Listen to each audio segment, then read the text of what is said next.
श्री शिवाय नमस्तुभ्यम। हर हर महादेव। प्रिय भक्तों, आप सबका स्वागत है शिव पुराण की कथा में। आज शिव पुराण कथा का 19वां दिन है। मनुष्य अपने जीवन में अनेक प्रश्नों के उत्तर खोजता रहता है, लेकिन जब संसार के सभी उत्तर मौन हो जाते हैं, तब भगवान शिव की कथा हमारे अंतर मन को मार्ग दिखाती है। महादेव वही हैं जो बिना कहे भी अपने भक्तों की पुकार सुन लेते हैं। उनके चरणों में बैठकर मिलने वाला समाधान ही सच्चा समाधान होता है। अब सुनिए शिव पुराण की पावन कथा। व्यास जी ने सनत कुमार जी से कहा, हे मुनि श्रेष्ठ, आपकी बुद्धि अत्यंत श्रेष्ठ है और आप सर्वज्ञ हैं। आपने भगवान शिव की जो अद्भुत कथा सुनाई वह अत्यंत कल्याणकारी है। अब कृपा करके उस दिव्य रथ का वर्णन कीजिए जिसका निर्माण भगवान शिव के लिए महान शिल्पी विश्वकर्मा जी ने किया था। तब सूत जी कहते हैं, व्यास जी की यह बात सुनकर सनत कुमार जी ने भगवान शिव के चरण कमलों का स्मरण किया और बोले, हे मुनिवर, मैं अपनी बुद्धि के अनुसार उस दिव्य रथ के निर्माण की कथा का वर्णन करता हूँ। आप ध्यान पूर्वक सुनिए। भगवान रुद्र के लिए विश्वकर्मा जी ने अत्यंत श्रद्धा और परिश्रम से एक अद्भुत दिव्य रथ का निर्माण किया। यह रथ केवल साधारण रथ नहीं था, बल्कि संपूर्ण लोकों और समस्त प्राणियों के स्वरूप को धारण करने वाला दिव्य रथ था। वह रथ स्वर्ण से निर्मित था और अपनी दिव्यता से तीनों लोकों में अद्वितीय दिखाई देता था। उसके दाहिने चक्र में स्वयं भगवान सूर्य का स्थान था और बाएं चक्र में चंद्रमा विराजमान थे।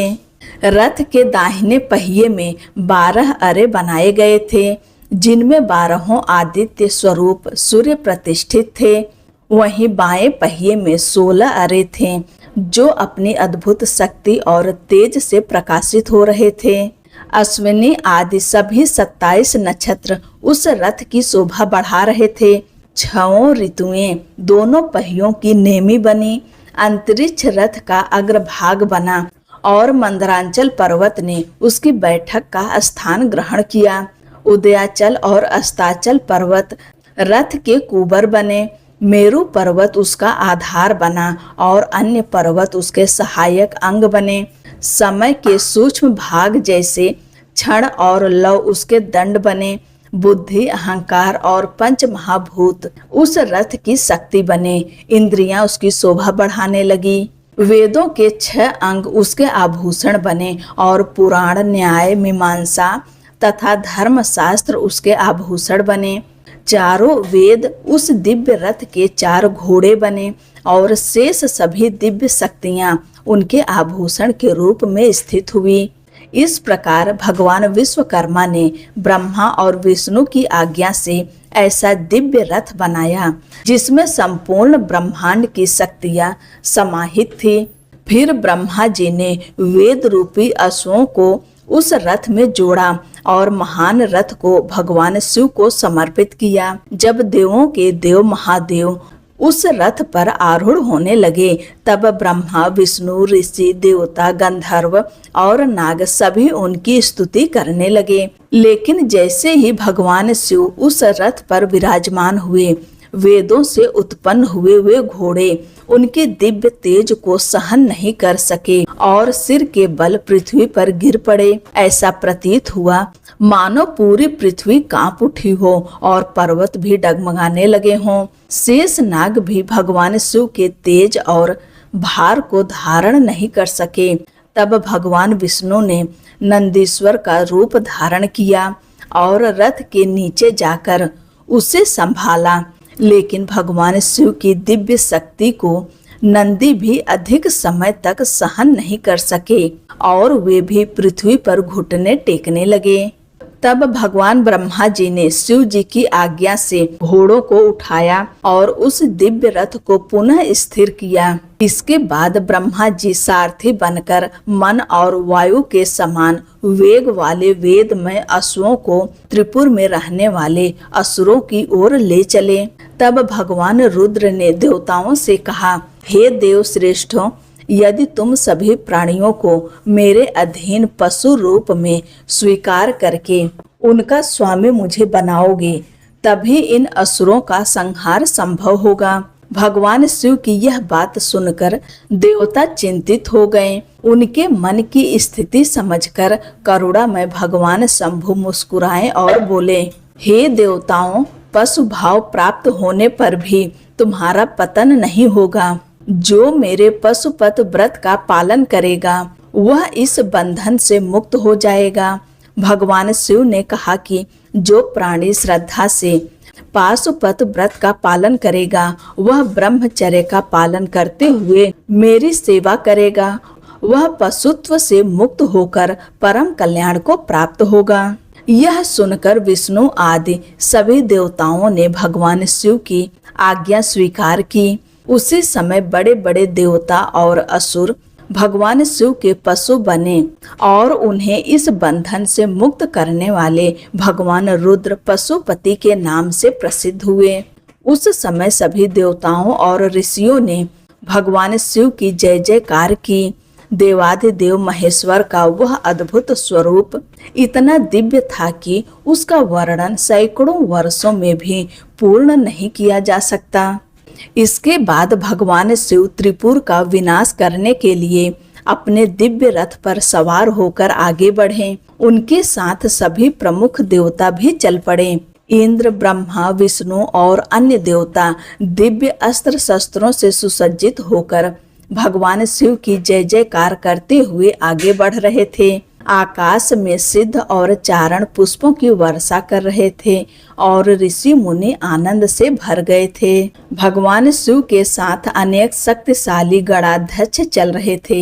महाकेश, महाज्वर, सोमवल्ली, सूर्यवर्चा, प्रस्कंद, चंड, कंपन, अतिकंपन, इंद्रयंता और अनेक महान वीरगण भगवान शंकर को चारों ओर से घेर कर आगे बढ़ रहे थे।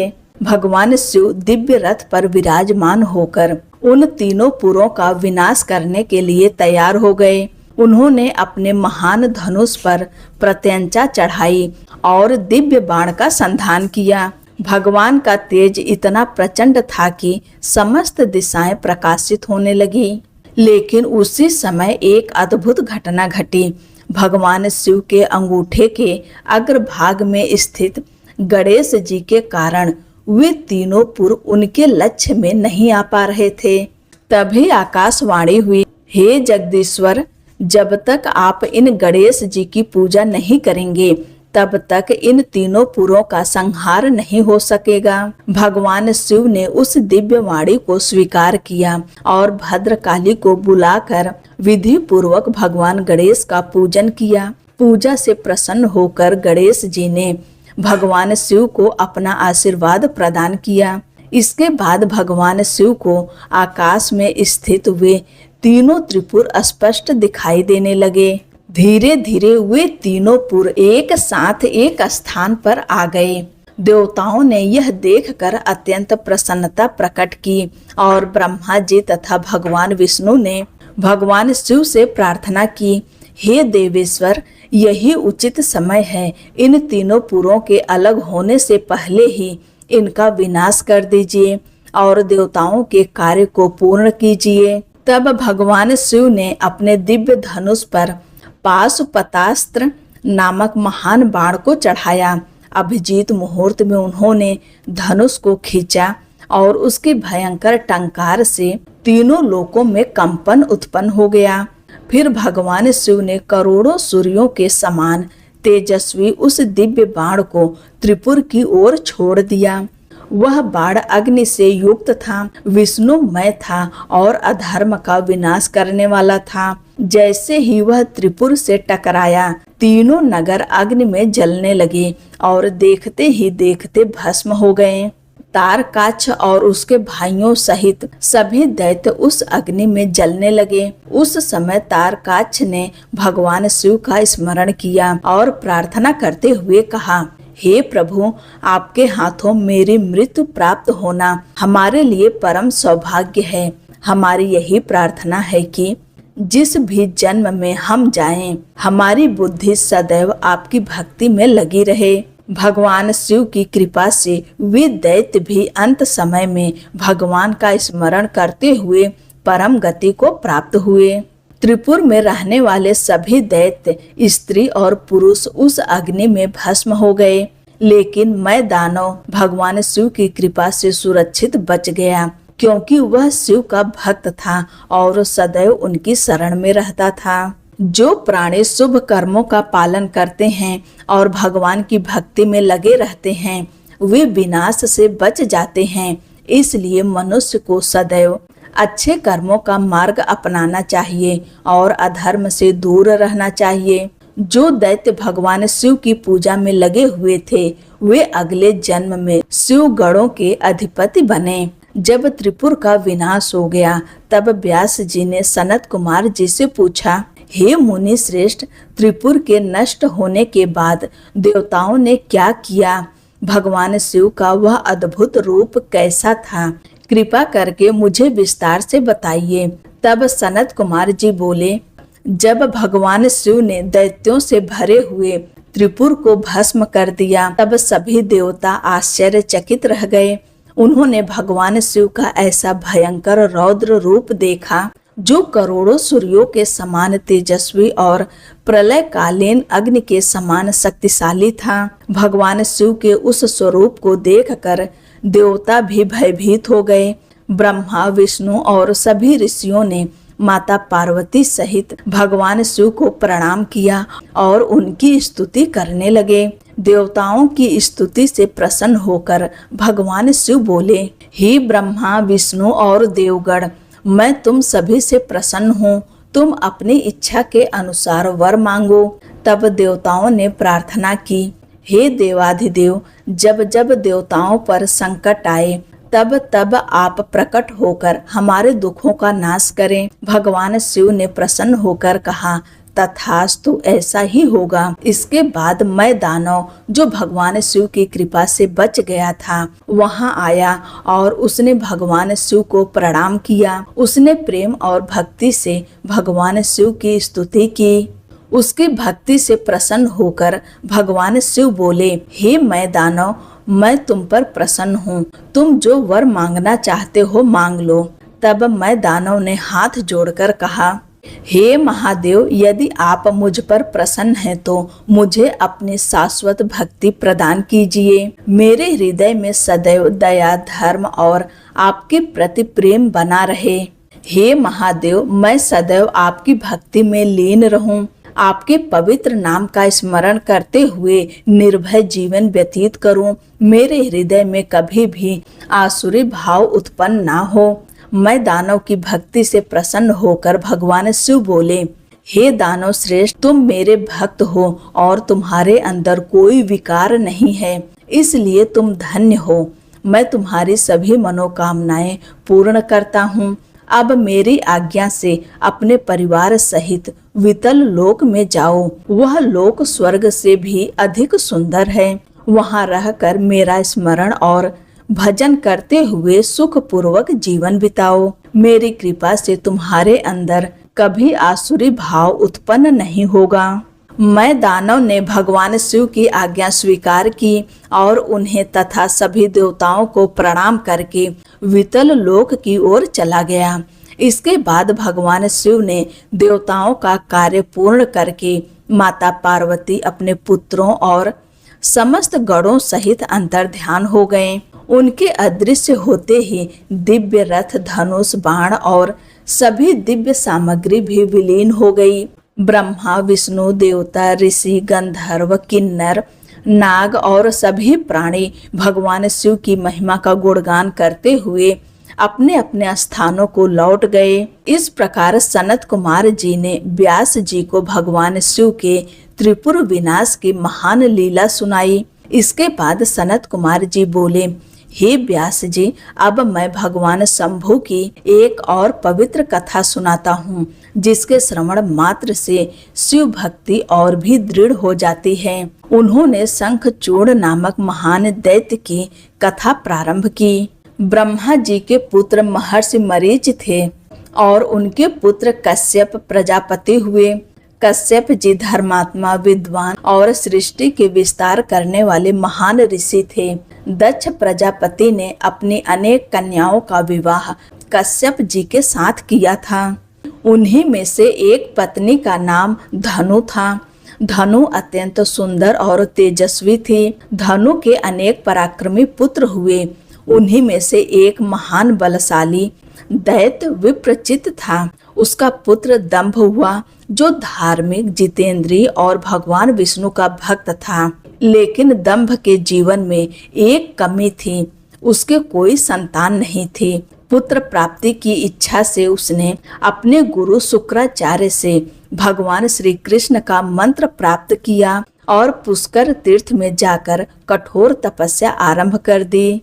वह एकाग्र मन से भगवान का स्मरण करते हुए हजारों वर्षों तक तप करता रहा। उसकी तपस्या से उसके शरीर से इतना तेज प्रकट हुआ कि देवता, ऋषि और सभी लोग उस तेज से प्रभावित होने लगे।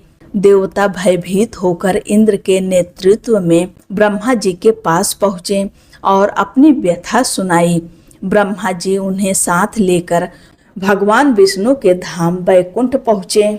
सभी देवता ने भगवान विष्णु को प्रणाम करके कहा, हे प्रभु, हम नहीं जानते कि यह कौन सा तेज है जिसके कारण हम सभी व्याकुल हो रहे हैं। हे दीन बंधु, हमारी रक्षा कीजिए। देवताओं की बात सुनकर भगवान विष्णु बोले, हे देवताओं, भय मत करो। यह किसी विनाश का संकेत नहीं है। यह दंभ नामक दैत्य की तपस्या का तेज है। वह मेरा भक्त है और पुत्र प्राप्ति के लिए तप कर रहा है। मैं उसे वरदान देकर शांत कर दूंगा। भगवान विष्णु की बात सुनकर देवताओं की चिंता दूर हो गई और वे अपने अपने लोक को लौट गए। इसके बाद भगवान विष्णु स्वयं पुष्कर पहुँचे, जहाँ दंभ कठोर तपस्या कर रहा था।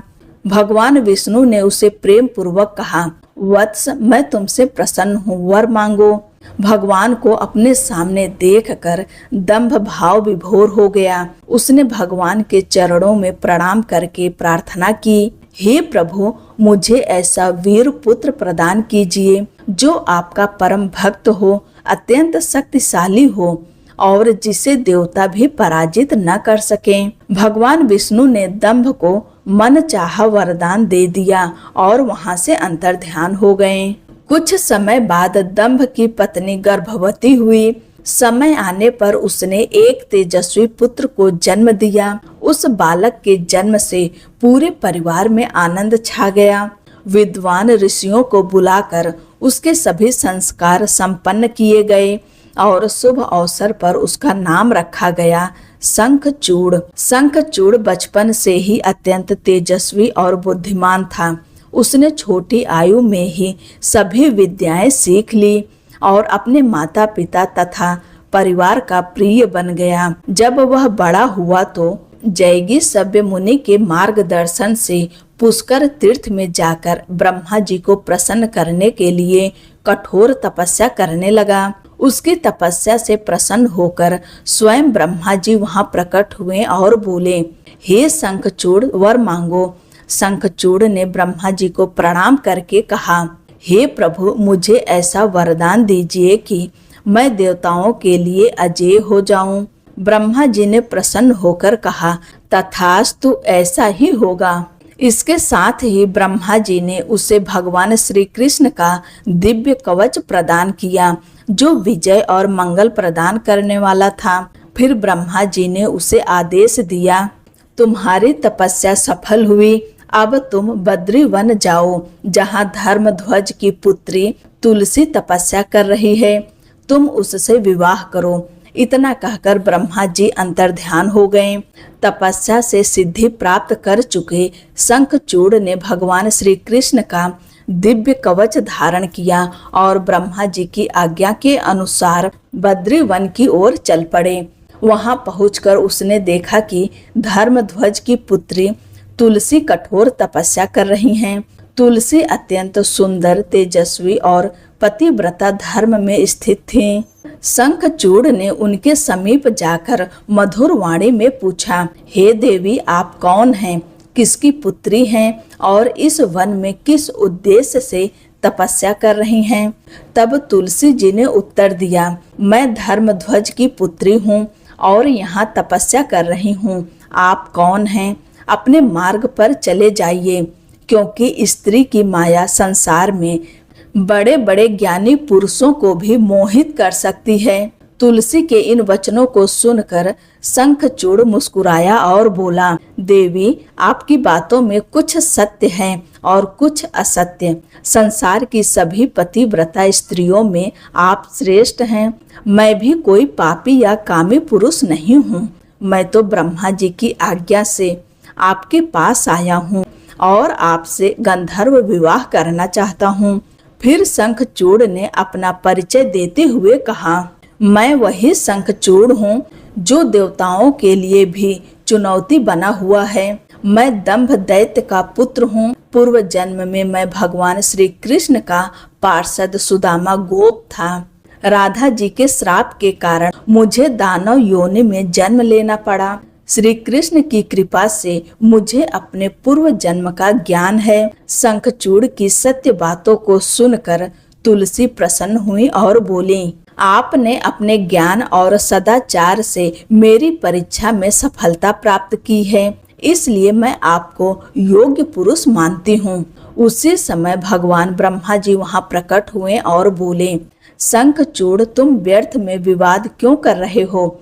तुम दोनों एक दूसरे के योग्य हो। यह तुलसी साध्वी स्त्रियों में श्रेष्ठ है और तुम पुरुषों में श्रेष्ठ हो, इसलिए तुम्हारा विवाह कल्याणकारी होगा। ब्रह्मा जी ने तुलसी से कहा, हे देवी, यह महान तेजस्वी है। इसके साथ रहकर तुम सुख पूर्वक जीवन बिताओगी। मृत्यु के बाद शंखचूड़ श्री कृष्ण को प्राप्त होगा और तुम भी भगवान विष्णु के परम धाम को प्राप्त करोगी। इतना कहकर ब्रह्मा जी अपने लोक को चले गए। इसके बाद शंखचूड़ और तुलसी का गंधर्व विवाह संपन्न हुआ। विवाह के बाद शंखचूड़ तुलसी को लेकर अपने घर लौट आया। जब दानवों और असुरों का शंखचूड़ से विवाह और वरदान प्राप्त होने का समाचार मिला तो वे अत्यंत प्रसन्न हुए। सभी असुर अपने गुरु शुक्राचार्य के साथ शंखचूड़ के पास पहुँचे और उसका सम्मान किया। शुक्राचार्य ने सभी असुरों की सहमति से शंखचूड़ को दानवों का राजा बना दिया। वरदान और शक्ति से संपन्न शंखचूड़ ने देवताओं पर आक्रमण कर दिया। उसके तेज और पराक्रम को देवता भी सहन नहीं कर सके और युद्ध भूमि छोड़कर चले गए। शंखचूड़ ने तीनों लोकों पर विजय प्राप्त कर ली। उसने देवताओं के अधिकार छीन लिए और स्वयं इंद्र के समान शासन करने लगा। सूर्य, चंद्रमा, अग्नि, वायु, यम और कुबेर जैसे देवताओं के कार्य भी उसके आदेश से चलने लगे। वह तीनों लोकों का एकमात्र सम्राट बन गया। उसके शासन में पृथ्वी पर सुख और समृद्धि फैल गई। न अकाल था, न महामारी और न ही किसी प्रकार का संकट। पृथ्वी बिना जोते ही अन्न उत्पन्न करती थी। वृक्ष सदैव फल और फूलों से भरे रहते थे। नदियों में मधुर जल बहता था और समुद्र रत्नों से परिपूर्ण थे। सभी प्राणी सुखी थे और अपने अपने धर्म का पालन करते थे। लेकिन देवता शंखचूड़ के कारण दुखी थे, क्योंकि उनके अधिकार छिन चुके थे। वास्तव में शंखचूड़ कोई साधारण दैत्य नहीं था। वह पूर्व जन्म में भगवान श्री कृष्ण का परम भक्त और मित्र सुदामा था। श्राप के कारण उसे दानव योनि प्राप्त हुई थी, लेकिन उसके हृदय में भगवान की भक्ति सदैव बनी रही। उधर पराजित देवता और ऋषि आपस में विचार करके ब्रह्मा जी के पास पहुँचे। उन्होंने अपनी सारी पीड़ा सुनाई। तब ब्रह्मा जी देवताओं को साथ लेकर भगवान विष्णु के धाम बैकुंठ पहुँचे। बैकुंठ धाम में भगवान विष्णु दिव्य स्वरूप में विराजमान थे। उनके चारों हाथों में शंख, चक्र, गदा और पद्म सुशोभित हो रहे थे। पीताम्बर धारण किए हुए भगवान विष्णु के दर्शन करके ब्रह्मा जी, देवताओं और ऋषियों ने उन्हें प्रणाम किया और हाथ जोड़कर उनकी स्तुति करने लगे। देवताओं ने कहा, हे वैकुंठनाथ, आप देवों के भी देव और तीनों लोकों के स्वामी हैं। हम सभी आपकी शरण में आए हैं। हे गोविंद, हमारी रक्षा कीजिए। आप ही भक्तों के प्राण हैं और संसार के पालन करता। इस प्रकार प्रार्थना करते हुए देवताओं के नेत्रों से आंसू बहने लगे। देवताओं की पीड़ा देखकर भगवान विष्णु ने ब्रह्मा जी से कहा, हे ब्रह्मा जी, यह वैकुंठ योगियों के लिए भी दुर्लभ स्थान है। आप यहाँ किस कारण आए हैं? आपके ऊपर कौन सा संकट आया है? मुझे विस्तार से बताइए। तब ब्रह्मा जी ने भगवान विष्णु को प्रणाम करके शंखचूड़ द्वारा देवताओं पर किए गए अत्याचारों का पूरा वर्णन किया। भगवान विष्णु यह सुनकर बोले, हे कमल योनि, मैं शंखचूड़ के रहस्य को जानता हूँ। वह पूर्व जन्म में मेरा परम भक्त सुदामा गोप था। अब मैं तुम्हें उसका पुराना इतिहास बताता हूँ।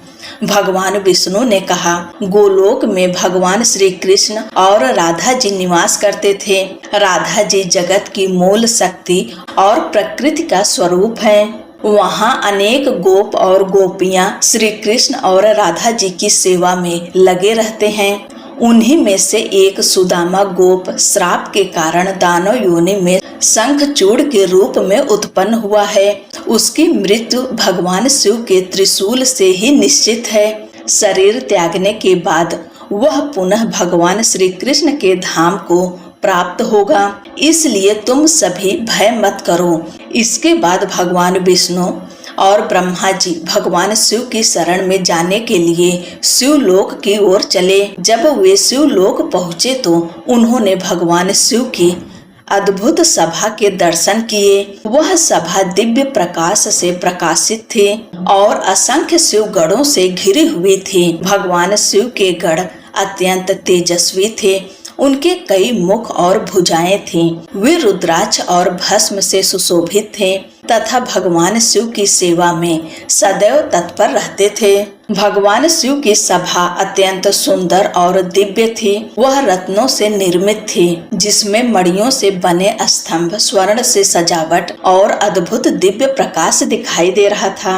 उस दिव्य सभा के मध्य में भगवान शिव माता पार्वती के साथ रत्नों से बने सिंहासन पर विराजमान थे। भगवान शिव का स्वरूप अत्यंत मनोहर था। उनके शरीर पर भस्म सुशोभित थे। मस्तक पर चंद्रमा विराजमान था और वे रत्नों से अलंकृत थे। माता पार्वती उनके साथ थे और शिवगण उनकी सेवा में लगे हुए थे। भगवान शिव अनादि अनंत अजन्मा और संपूर्ण जगत के आधार हैं। वे ही साकार और निराकार दोनों स्वरूपों में स्थित हैं। भगवान शिव की इस दिव्य स्वरूप को देखकर ब्रह्मा जी और भगवान विष्णु ने हाथ जोड़कर उन्हें प्रणाम किया और उनकी स्तुति करने लगे। उन्होंने कहा, हे महादेव, आप दीनों के सहायक, शरणागतों के रक्षक और तीनों लोकों के स्वामी हैं। हम आपकी शरण में हैं, हमारी रक्षा कीजिए। ब्रह्मा और विष्णु की विनम्र प्रार्थना सुनकर भगवान शिव मुस्कुराए और गंभीर स्वर में बोले, हे विष्णु, हे ब्रह्मा और हे देवताओं, शंखचूड़ से उत्पन्न भय को त्याग दो, तुम्हारा कल्याण होगा। मैं उसके संपूर्ण रहस्य को जानता हूँ। वह पूर्व जन्म में श्री कृष्ण का परम भक्त गोप था। भगवान शिव ने कहा, अब तुम सभी कैलाश पर स्थित मेरे रुद्र स्वरूप के पास जाओ। वह मेरा ही पूर्ण स्वरूप है, जो देवताओं के कार्य की सिद्धि के लिए प्रकट हुआ है। इसके बाद ब्रह्मा और विष्णु जी कैलाश पहुँचे और भगवान रुद्र की स्तुति की। उन्होंने प्रार्थना की, हे महेश्वर, आप कृपा के सागर हैं। शंखचूड़ के भय से देवताओं को मुक्त कीजिए और धर्म की रक्षा कीजिए। देवताओं की प्रार्थना सुनकर भगवान शंभु बोले, हे देवताओं, तुम सभी अपने अपने स्थानों को लौट जाओ। मैं निश्चित रूप से अपनी सेना सहित शंखचूड़ का वध करूंगा, इसमें कोई संदेह नहीं है। सनत कुमार जी कहते हैं, हे व्यास जी, जब देवताओं ने भगवान महेश्वर के अमृत के समान वचन सुने तो उनके हृदय में अत्यंत आनंद उत्पन्न हुआ। उन्हें विश्वास हो गया कि अब शंखचूड़ का अंत निश्चित है। भगवान विष्णु वैकुंठ लौट गए, ब्रह्मा जी अपने लोक को चले गए और सभी देवता भी अपने अपने स्थानों पर चले गए। इधर भगवान रुद्र ने देवताओं के कल्याण के लिए मन में शंखचूड़ के वध का निश्चय किया।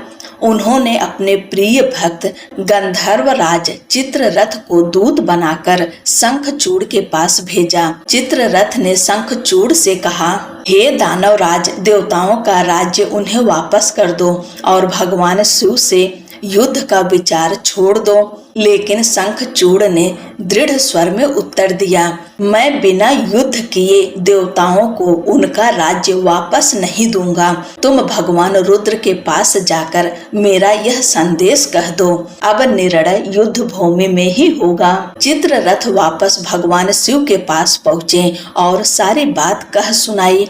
शंखचूड़ के उत्तर को सुनकर भगवान शिव ने अपने गणों को आदेश दिया, हे वीरभद्र, नंदी, क्षेत्रपाल और मेरे सभी गणों, युद्ध के लिए तैयार हो जाओ। आज मैं शंखचूड़ का अंत करने के लिए प्रस्थान करूंगा।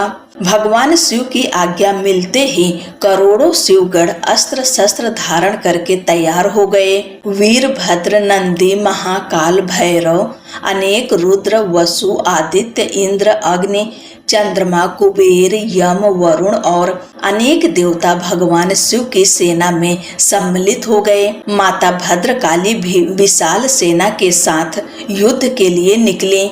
उनका स्वरूप अत्यंत तेजस्वी और भयंकर था। करोड़ों योगिनियां, डाकिनियां और शिवगण उनके साथ चल रहे थे।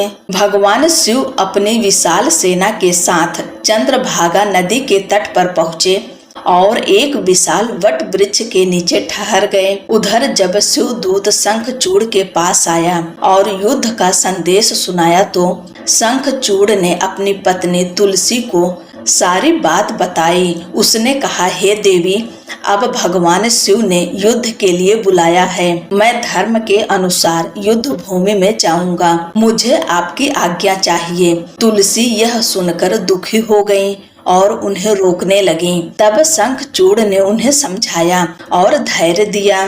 प्रातः काल उठकर उसने नित्य कर्म किए, ब्राह्मणों को दान दिया और अपने पुत्र का राज्याभिषेक कर दिया। उसने अपनी पत्नी तुलसी और सारी संपत्ति पुत्र को सौंप दी। इसके बाद शंखचूड़ ने अपने विशाल सेना को युद्ध के लिए तैयार होने का आदेश दिया। उसके आदेश से असुरों की विशाल सेनाएं नगर से बाहर निकल पड़ी। अनेक दैत्य कुल, काल के, मौर्य और अन्य शक्तिशाली असुर युद्ध के लिए तैयार हो गए। शंखचूड़ स्वयं 3 लाख अक्षौहिणी सेना के साथ युद्ध भूमि की ओर बढ़ा। वह रत्नों से बने दिव्य विमान पर सवार होकर पुष्पभद्रा नदी के तट पर स्थित सिद्ध क्षेत्र में पहुंचा। वह स्थान अत्यंत पवित्र था जहां ऋषियों ने तपस्या की थी। वहां पहुंचकर शंखचूड़ ने भगवान शिव की सेना को देखा और युद्ध से पहले अपना दूत भगवान शिव के पास भेजा। दूत ने भगवान शिव से कहा, यदि आप युद्ध नहीं चाहते तो देवताओं का पक्ष छोड़ दीजिए। तब भगवान शिव ने गंभीर स्वर में कहा, हम किसी के पक्ष में नहीं होते। हम तो अपने भक्तों के अधीन रहते हैं और उनके कल्याण के लिए कार्य करते हैं। भगवान शिव ने कहा, पूर्व काल में भी ब्रह्मा और देवताओं की प्रार्थना पर श्री हरि ने मधुकैटभ, हिरण्यकश्यप जैसे दैत्यों का अंत किया। त्रिपुरासुर का विनाश भी देवताओं के कल्याण के लिए ही हुआ था। हे दूत, शंखचूड़ भगवान श्री कृष्ण का परम भक्त है। वह महान आत्मा है, लेकिन देवताओं के कार्य की सिद्धि के लिए मुझे उससे युद्ध करना ही होगा। भगवान शिव ने कहा, जाकर शंखचूड़ से कह दो कि वह जैसा उचित समझे वैसा करे। मुझे तो धर्म की रक्षा और देवताओं का कल्याण करना ही है। इतना कहकर भगवान शिव शांत हो गए। भगवान शिव का संदेश लेकर वह दूत वापस शंखचूड़ के पास चला गया। प्रिय श्रोताओं, आज की कथा में हमने सुना कि किस प्रकार भगवान शिव और शंखचूड़ के बीच महान युद्ध की भूमिका तैयार हुई। आगे की कथा में हम सुनेंगे कि भगवान शिव और शंखचूड़ के बीच कैसा भयंकर युद्ध हुआ और किस प्रकार धर्म की विजय हुई। हे भोलेनाथ, यदि कथा के श्रवण, वाचन या स्मरण में हमारे मन, वाणी या कर्म से कोई भी त्रुटि हुई हो तो हमें क्षमा करें। हे नीलकंठ महादेव, हमारी यह भक्ति यात्रा आपकी कृपा से निरंतर आगे बढ़ती रहे। हमें सदैव अपने चरणों में स्थान दें। हर हर महादेव। प्रिय भक्तों, वीडियो को लाइक किया करिए और कमेंट में ओम नमः शिवाय अवश्य लिखिए और चैनल को सब्सक्राइब नहीं किए हैं तो अवश्य कर लीजिए।